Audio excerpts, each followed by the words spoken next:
Sinagot ng isa sa mga abogado ni Senator Ronald Bato de la Rosa ang tanong ng Department of Justice kung saan ang eksaktong kinaroroonan ngayon ng mambabatas. Alamin ito sa report ni Sheena Torno. Binigyang diin ni Atty. Jamie Bondoc na handa silang tumalima sa anumang kahilingan ng gobyerno at magsumite ng formal na sagot kaugnay ng kinakaharap na isyu ni Senator Bato de la Rosa. Gayunman, nilinaw ni Bondoc na sila ni Atty. Israelito Torion ay walang anumang impormasyon hinggil sa lokasyon at kalagayan ng senador. Nag-ugat ang pahayag ni Bondoc matapos sabihin ni Justice Secretary Frederick Vida na susulat ang ahensya sa kanya upang hilingin ng impormasyon tungkol sa kinaroroonan ni Senator Bato.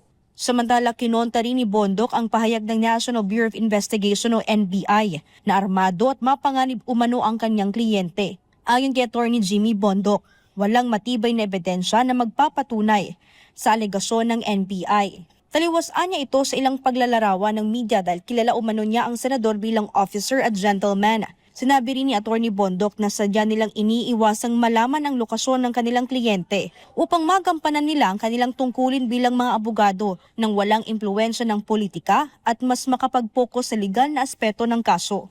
Nirerespeto naman ni Bondoc ang pamahalaan at tiniyak ang patuloy nilang pakikipagtulungan habang hinihintay ang magiging paglilinaw ng Korte Suprema sa mga usaping legal na kaugnay ng kaso ni Senator Bato. Matatandang umalis si Senator Bato sa Senado noong May 14, isang araw matapos ang naiulat na insidente ng putukan noong May 13.